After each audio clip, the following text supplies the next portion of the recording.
Olá, meu nome é Jean e eu vou apresentar o trabalho intitulado de Avaliação do manejo de irrigação dos cultivos da pupunha Bactris gazipais irrigada por microaspersão. A pupunheira é uma palmeira encontrada principalmente na região amazônica, domesticada e disseminada pelos povos indígenas da Amazônia Central. Ela se desenvolve principalmente em temperaturas altas, com média anual de 22 graus Celsius. No quesito de volume de chuva, ela necessita de alto índice pluviométrico, variando entre 1.600 a 1.700 milímetros por ano, distribuído durante o ano todo. Caso essas restrições não sejam atendidas, é de extrema importância a utilização de sistema de irrigação para atender essas necessidades da cultura, ao fim também de atender às produtividades que ela mesma pode chegar. Diante disso, o objetivo do trabalho é avaliar o manejo de irrigação, objetivando o uso racional do recurso hídrico. O trabalho foi desenvolvido na Chácara Beija-Flor, situada no município de Viçosa, com altitude média de 710 metros, que possui um clima classificado como CWA, de acordo com a classificação Copen-Jaser, onde que o clima é classificado como subtropical úmido, com verão quente e inverno seco. A temperatura média anual é de 20,1 graus Celsius, com precipitação média anual de 1.289 milímetros, concentradas principalmente no mês de outubro a março.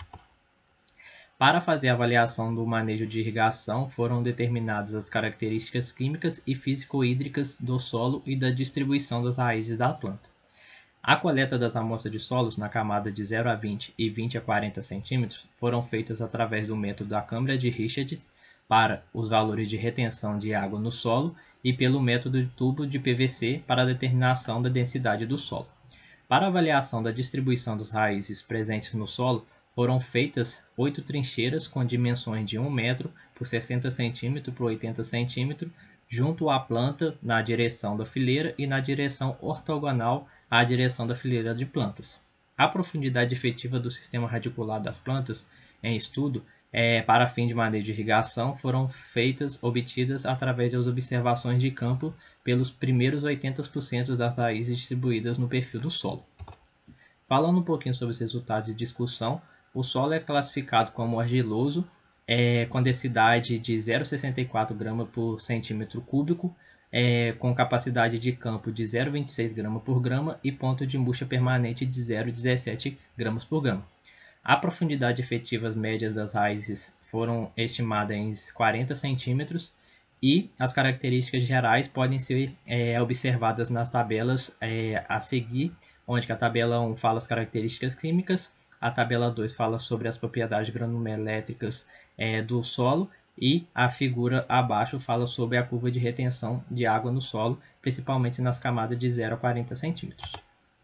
Bom, o turno de rega que era utilizado lá na propriedade era realizado a cada 15 dias com duração de 4 horas, implicando numa lâmina aplicada de cerca de 39,6 milímetros.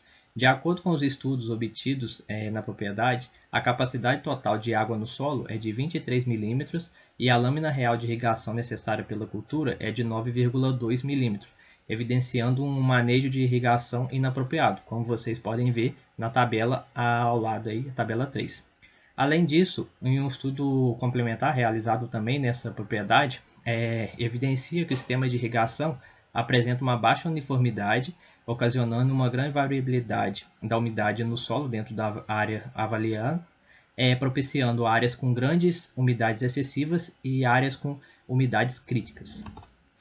Diante disso, o sistema de irrigação localizado por microaspersão aplica cerca de 330% de lâmina acima da necessidade de acordo com as características da cultura e da região e 72% de lâmina de água acima da capacidade que o solo possui de armazenar, implicando no desperdício de água, possível perda de nutrientes por lixiviação e o potencial risco de erosão laminar.